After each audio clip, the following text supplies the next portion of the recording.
ውድ የኢትዮ ቢዝነስ የዩቲዩብ ቻናል ቤተሰቦች እንዴት ናችሁልን? ዛሬ ይዘንላችሁ የመጣነው መረጃ የስራ የክህሎት ሚኒስቴር ሰሞኑ በተለያዩ ማህበራዊ ሚዲያዎች በሬዲዮ በቴሌቪዥን አንድ መረጃ ይዞልን መጥቷል። ይህም ወደ ውጪ ሀገራት በዲጂታላይዝድ መንገድ በመመዝገብ ወደ ተለያዩ ሀገራት በመሄድ መስራት የሚያስችለን ነው ተብሏል። በምን ዘርፎች እንዲሁም እንዴት መመዝገብ እንችላለን የሚለውን አብረን የምናይ ይሆናል። አብራችሁን ቆዩ። እስከ መጨረሻው ድረስ አብራችሁን ከሆናችሁ ሙሉ መረጃ የምታገኙ ይሆናል። ለቻናላችን አዲስ ከሆናችሁ ደግሞ ሰብስክራይብ በማድረግ የቻናላችን ቤተሰብ እንድትሆኑ እንጋብዛለን። መልካም ቆይታ። የስምሪት መዳረሻዎችን በማስፋት ከተለያዩ ሀገራት ጋር አዳዲስ ስምምነቶችን እያደረገ ሲሆን እነዚህ ሀገራት የሰለጠኑና በከፊል የሰለጠነ የሰው ኃይል ፍላጎት ያላቸው በመሆኑ በተለያዩ ዘርፎች ማለትም በነርሲንግ፣ በኢንጂነሪንግ፣ በአርኪቴክቸር፣ ሄልዝ ኬር፣ በክሊነር እና በተለያዩ ዘርፎች በእነዚህና በሌሎች የሙያ መስክ የተጠየቀውን የትምህርትና የስልጠና ዝግጅት የምታሟሉ እንዲሁም ተጨማሪ ስልጠና ለመውሰድ ፍቃደኛ የሆናችሁ ዜጎች ድህረ ገጽ ላይ እንዴት መመዝገብ እንችላለን ወይም ትችላላችሁ የሚለውን አብረን የምናይ ይሆናል። አብራችሁን ቆዩ። እስከ መጨረሻው ድረስ አብራችሁን ከሆናችሁ እንዴት መመዝገብ እንችላለን ወይም ደግሞ መመዝገብ ትችላላችሁ የሚለውን የምናይ ይሆናል። አብራችሁን ቆዩ።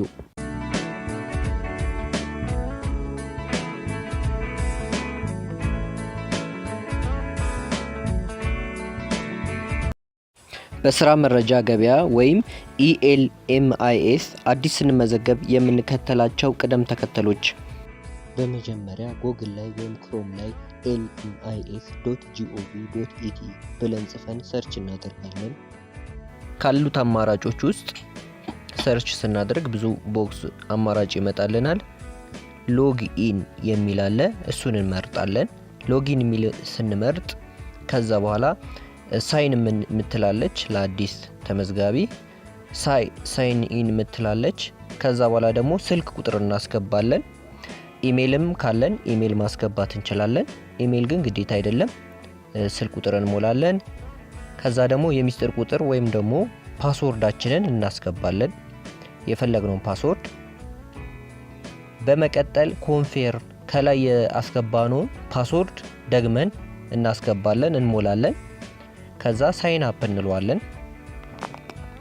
ሳይን አፕ ስንል በስልክ ቁጥራችን የሚላክልን ኮድ አለ።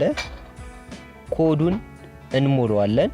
የሚላክልን ኖቲፊኬሽን ቁጥር አለ 4 ዲጂት የሆነ እሱን ሲላክልን ሙሉን እዚህ ላይ እናስገባዋለን።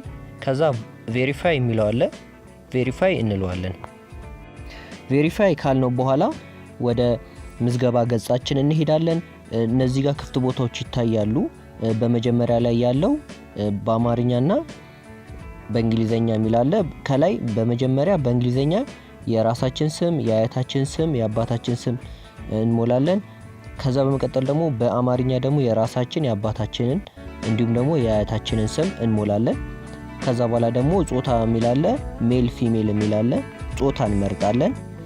ጾታ በመቀጠል ከመረጥን በኋላ የተወለድንበትን ዓመተ ምህረት እና ወር ቀን እንመርጣለን። ከዛ የጋብቻ ሁኔታ እንመርጣለን፣ ያገባን ያላገባን። ሌላው ደግሞ የአካል ጉዳት ካለብን እንሞላለን፣ ከሌለብን ደግሞ ነን እንለዋለን።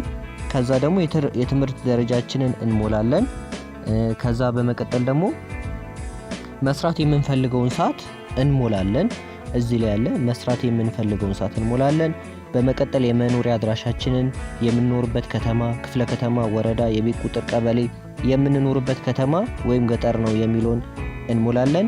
ልንገኝበት የምንችለውን ደግሞ ስልክ ቁጥር፣ ኢሜል ካለን ኢሜል፣ ፖስታ ካለን ደግሞ ፖስታ እናስገባለን ማለት ነው። እዚህ ጋር ክፍት ቦታ አለ።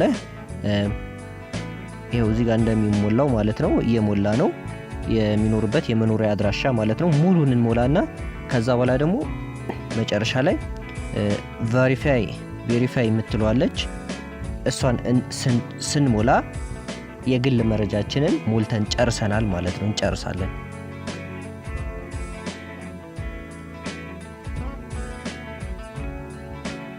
ኔክስት የሚለውን እንነካለን። እዚህ ጋር አለች ኔክስት። እሷ ስንነካ የግል መረጃችንን ሞልተን ጨርሰናል። ወደ ትምህርት መረጃችን አሞላል የምናይበት ገጽ ስንሄድ በመጀመሪያ ክፍት ቦታ የትምህርት መረጃችንን እንሞላለን። በመቀጠል ደግሞ የቴክኒክና ሙያ ከሆነ ሌቭሉን እናስገባለን ማለት ነው። በዚህ ገጽ የተማርንበትን ተቋም፣ ያጠናነውን የትምህርት ዘርፍ፣ ጂፒኤስ ወይም ደግሞ ትምህርት ስንጨርስ ያገኘነውን ውጤት፣ ትምህርት የጀመርንበትና ያጠናቀቅንበትን ጊዜ፣ የተማርንበትን ዩኒቨርሲቲ ወይም ኮሌጅ የት ሀገር እንደሚገኝ፣ ተቋሙ የመንግስት ነው የግል ነው የሚለውን እንሞላለን። ከዛ በኋላ ከሞላን በኋላ የትምህርት መረጃችንን በፒዲኤፍ አፕሎድ የሚላለ የስ ካልነው በኋላ እዚህ ጋር ስታርቲንግ ይር ማለት ትምህርት የጀመርንበት ወይም ደግሞ እና ያቆምንበትን ዓመተ ምህረት እንሞላለን። ከዛ በኋላ የትምህርት መረጃችንን በፒዲኤፍ አዘጋጅተን አፕሎድ የሚለውን በመጫን አድ እናደርጋለን። ሌላ ሲቪ ካለን ደግሞ አድ በማለት መጨመር እንችላለን። ከዛ በኋላ ደን የሚለውን ስንጫነው የትምህርት መረጃችንን ሞልተን እንጨርሳለን። በመቀጠል የስራ ማስረጃውን የምንሞላበት ገጽ እንሄዳለን። በዚህ ገጽ የስራ ማስረጃውን የምናይበት ገጽ እናገኛለን። ከዛ በፊት ግን እዚህ ጋር ስራ ካላቋረጥን ከዚህ በፊት ሁለቱም ላይ ክሊክ እናደርጋለን። ያቋረጥንበት ዓመት ካለ ግን በሁለቱ ክፍት ቦታዎች ላይ ዓመቱንና ቀኑን እንጽፍና ከዛ በኋላ ኮንፌርም እንለዋለን። የሰራንበትን ተቋም፣ ሲከፈለን የነበረውን ደሞዝ፣ ስራ የጀመርንበትን ቀን እንጽፋለን። ድርጅቱን ደግሞ ከለቀቅን ድርጅቱን የለቀቅንበት ምክንያት አድ በማድረግ መረጃዎችን መሙላት እንችላለን። ሌላው ደግሞ የስራ ማስረጃችንን በፒዲኤፍ መልኩ በማዘጋጀት አፕሎድ በማድረግ ከዛ በኋላ መጨረሻ ላይ ደግሞ ፊኒሽድ በማለት ወደ ቀጣዩ ስቴፕ እንሸጋገራለን።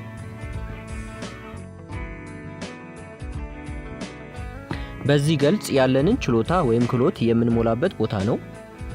ያለንን እንሞላና ያለን ችሎታ ኮምፒውተር ሊሆን ይችላል፣ የተለያዩ ነገሮች እንሞላለን። በደረጃ ማስቀመጥ ካልቻለን ደግሞ ኖት አፕሊኬብል የሚላለ እሱን የሚለውን እንጫናለን።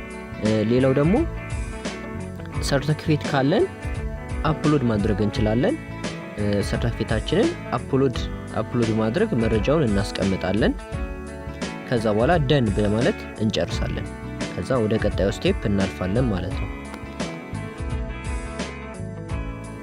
በዚህ ገጽ ላይ ምዝገባው ለማድረግ ያነሳሳን ነገር እንሞላለን። ሌላው ደግሞ የስራ ዘርፍ እንሞላለን።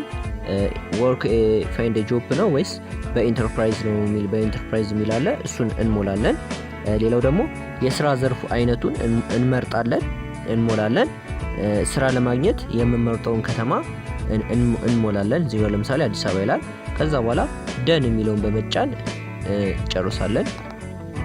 ውድ ቤተሰቦች ይህ ገጽ ከሞላን በኋላ የምዝገባው ሂደት 50% ታጠናቀናል። በዚሁ ገጽ ጊዜያዊ ሌበር አይዲ እናገኛለን። ከዛ በኋላ ያቺ ሰሌክት የተደረገችው ሌበር አይዲ ነች። ፊኒሽድ በማለት እንጨርሳለን ማለት ነው። በመቀጠል የሚቀረን የባዮሜትሪክስ መለያ በመያዝ የባዮሜትሪክ አሻራ አገልግሎት በሁሉም ወረዳዎች ሲጀመር በሚቀርበው የአንድ ማዕከል በመሄድ አሻራ መስጠት ነው።